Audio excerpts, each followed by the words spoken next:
en exagérant un brin, si je veux étouffer la contestation, il faudrait que je trouve une solution. La totale. Une attaque ciblée, par surprise, et qui tétanise l'adversaire. Pierre-Olivier Zappa. Pierre-Olivier, Salut, tu Richard. veux me parler des prix à l'épicerie, mais tu t'en sortiras pas si facilement. Comment ça? Ben, parce que t'as mis le feu aux poudres, mon gars. T'as parti le feu, là, avec ton truc sur l'auto électrique. Alors là, Mario, qui a suivi, Oui. qui est entré dans la brèche que tu as Dans la fait. réflexion que j'ai Exactement. relancée. Et lui c'est une hybride. Mm-hmm. Donc, et même l'hybride, qui est pourtant à 50% électrique, 50% essence, même ça, il dit qu'il est tanné. En fait, l'hybride, Richard, je pense que dans l'hybride rechargeable, tu as un peu le moins bon des deux mondes. C'est le moins bon des deux mondes. Tu as à la fois les tracas d'un véhicule à essence, Oui. changement d'huile, motorisation, entretien.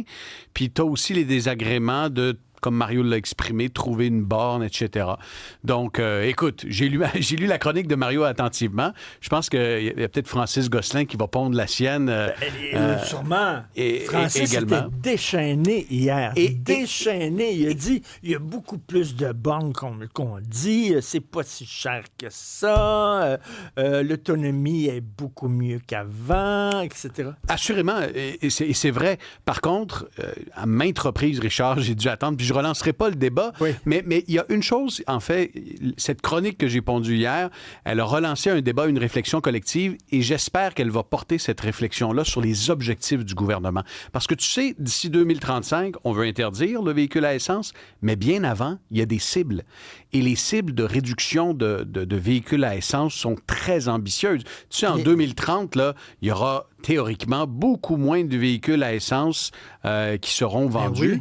oui. Et c'est pour ça que j'espère qu'on relance cette réflexion collective autour de la transition. Et écoute, j'ai parlé à Luc Laliberté. Mm-hmm. Il a une auto électrique, mais il dit il y a moi, ma conjointe, puis on a 3 enfants, on est 5. Ah oui? Il dit, j'aurais besoin d'un véhicule plus gros parce qu'il vient d'avoir un bébé, ça fait pas longtemps. Puis il dit, les véhicules là, dans lesquels on peut embarquer 2 adultes, 3 enfants, il dit, électrique, c'est hors de prix. C'est hors de prix. Tu peux pas obtenir de subventions non plus parce que le prix est tellement élevé qu'il échappe à la fourchette de prix des subventions. Je vais donner l'exemple d'une ID Buzz qui est la seule camionnette, le seul minivan électrique à ma connaissance disponible, 100% électrique. On est autour de 88 000 pour un prix de base.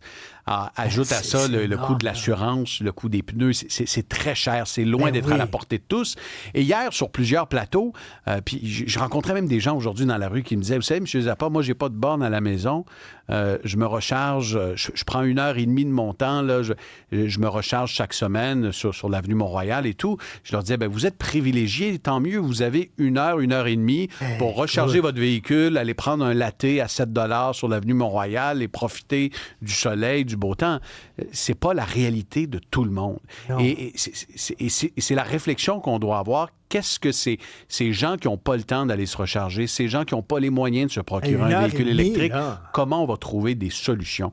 Et c'est ces solutions-là qu'on doit collectivement trouver. Tout à fait. Les prix à l'épicerie ont explosé. Qu'est-ce qui coûte le plus cher? Je voulais te parler aujourd'hui des prix à l'épicerie parce que, outre les états financiers, j'ai aussi une passion pour les circulaires, tu le sais, et je constate de mois en mois, depuis le début de l'année, une augmentation importante des prix. Et pourtant, on pensait que le pire de l'inflation alimentaire était derrière nous.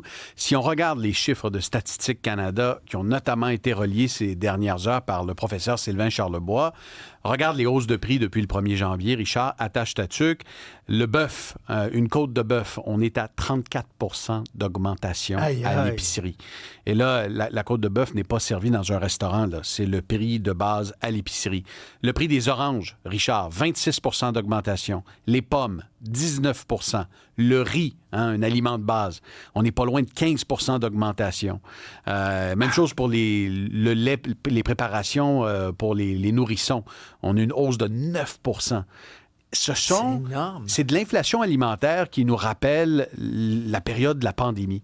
Tu sais, où chaque semaine, on avait l'impression à l'épicerie que les prix augmentaient en flèche. Qu'est-ce qui cause ça? Bon, il y a plusieurs facteurs. Puis on se pose énormément de questions quand on voit ces chiffres-là, Richard. Où s'en va cet argent-là? Qui en profite? Bon, c'est certain qu'il y a il y a le dollar canadien qui a perdu des plumes et qui réduit notre pouvoir d'achat à l'international quand on parle du riz, quand on parle du café, de bien des denrées, les oranges. Évidemment, ça augmente le prix. Mais il n'y a pas que ça. Un autre facteur, c'est probablement le fait, Richard, que bien des supermarchés se sont tournés vers des produits de substitution aux produits américains. On vend moins de Hellmann's, on vend plus de Mag, la mayonnaise québécoise. Une mayonnaise qui est plus chère et ça fait en sorte qu'au bout de la ligne, les gens ont été peut-être plus minutieux, ont porté attention à la provenance de leurs aliments et le mouvement de boycott des produits américains a eu une incidence sur la facture totale. Ça fait partie un peu de tout ça. Et ajoute à cela, Richard, le manque de concurrence dans le secteur des supermarchés. Je sais pas. Ça c'est vrai. Il n'y a pas assez de joueurs. Sylvain Charlebois parle souvent de ça. Et il n'y a pas assez de joueurs. Puis on a entendu nos gouvernements, il y a peut-être 1 an et demi à peu près, le ministre François-Philippe Champagne dire on va stimuler la concurrence, on va essayer d'aller chercher un joueur européen, amener un autre joueur pour venir concurrencer les 3 grandes chaînes. Oui. Parce que tu sais, il y a 3 grandes chaînes au Canada. Tu as Loblaw, la maison mère de Provigo et Maxi, Sobeys, IGA et Metro. À eux seuls, ces 3 joueurs détiennent 70% du marché de l'alimentation au Canada. C'est énorme et j'ai envie de te dire, nous n'avons que nous-mêmes à blâmer. Le Bureau de la concurrence a autorisé depuis des décennies une tonne de transactions qui ont fait en sorte que le marché est plus concentré que jamais. Quand j'entends nos élus dire il faut stimuler la concurrence, où étiez-vous? Où étions-nous? Depuis 1998, quand Loblaw a acheté Provigo, tu t'en souviens, ça avait fait grand bruit en 98.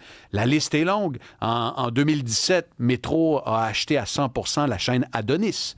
Donc, quand vous allez chez Adonis et vous vous dites, hey, tu sais quoi, il me semble que les prix ont augmenté pas mal. C'est Metro. C'est Metro qui est derrière Adonis désormais. IGA a acheté un paquet de bannières Safeway dans l'Ouest canadien. J'ai la liste sous les yeux. Kim Fat, l'épicerie asiatique. Ah oui? Kim Fat, moi j'adore aller là. Oui. Je vais au Kim Fat sur Jarry. Il y en a un également sur la rive sud de Montréal. C'est une chaîne, on appelle ça les aliments ethniques. À qui ça appartient, Richard, Kim Fat? Ça appartient à IGA. Depuis 2018. Les gens qui rentrent chez Kim Fat ne le savent pas.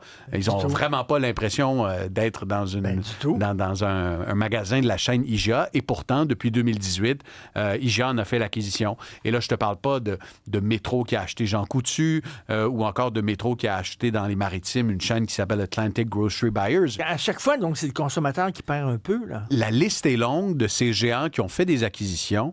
Et c'est clair qu'en réduisant la concurrence, on a justement nuit aux consommateurs dans une certaine mesure. Le pouvoir d'achat, le pouvoir de négociation, de magasiner, il est réduit. Et aujourd'hui, d'entendre périodiquement nos gouvernements dire on va stimuler la concurrence dans ce secteur-là, j'ai envie de dire, on aurait pu commencer ce travail-là il y a 30-40 ans et on n'en serait peut-être pas avec un marché aussi concentré. Et tu parlais de ta côte de bœuf qu'on achète à l'épicerie. Ça veut dire qu'au restaurant, elle va être plus chère. Elle va être pas mal plus chère. D'où l'importance de manger au restaurant le dimanche. C'est drôle, hein? Comme tu me disais. Nos auditeurs m'ont écrit ce dimanche. C'est drôle, j'ai reçu plusieurs messages de gens qui m'ont dit bonne soirée au restaurant, M. Zappa. Un de nos auditeurs, François Bouton, m'a écrit je vais pas à tous les dimanches, mais c'est vrai, le dimanche, il y a bien des bannières qui offrent des rabais. L'autre alternative, c'est symptomatique de l'époque dans laquelle on vit, Richard.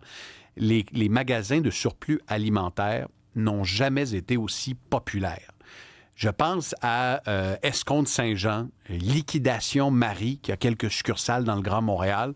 Ce sont des magasins, des petits commerces qui se spécialisent dans la revente de produits d'épicerie qui sont tout à fait comestibles, parfois un petit peu passé date. Ton yogourt va être 1 journée ou 2 après la date affichée sur le yogourt. Ce qui change a priori rien au goût. Il n'y a personne qui est tombé malade en fréquentant ces commerces.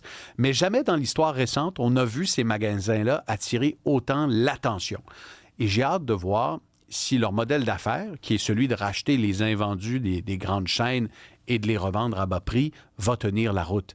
Parce que j'entends en coulisses que bien des grandes bannières trouvent ça fatigant voir des petits commerces qui ont bonne presse sur les médias sociaux, qui cartonnent sur TikTok, qui attirent des centaines de clients chaque semaine. J'ai hâte de voir. C'est certain que les gros joueurs ont un contrôle sur les circuits d'approvisionnement. Je vais te donner un exemple concret. Hershey, après Noël, se retrouve régulièrement avec des surplus d'inventaire de chocolat. Et ce chocolat aboutit dans, justement, des commerces de liquidation de surplus alimentaires partout à travers le Québec. Bien, écoute, récemment, j'ai eu des témoignages à l'effet que de grandes bannières étaient intervenues peut-être pour que Hershey ne liquide pas ses palettes de chocolat. Ou, tu sais, je me questionne à savoir, puis je soulève la question, est-ce qu'éventuellement, il ne faudra pas s'intéresser à ça parce que la popularité de ces magasins, de ces petits magasins-là ne se dément pas et elle traduit le fait que bien des familles voient leur portefeuille sous pression et cherchent des alternatives aux grandes bannières. Écoute, il y a des gens qui travaillent puis qui doivent aller dans les organismes qui donnent la bouffe pour les gens qui sont pauvres. Là. Assurément. Pourtant, ils travaillent. Les besoins sont énormes. Écoute, je fais du bénévolat dans les moissons à quelques reprises et puis j'ai vu ces derniers mois, ces dernières années, l'évolution du profil de la clientèle et l'explosion de la demande.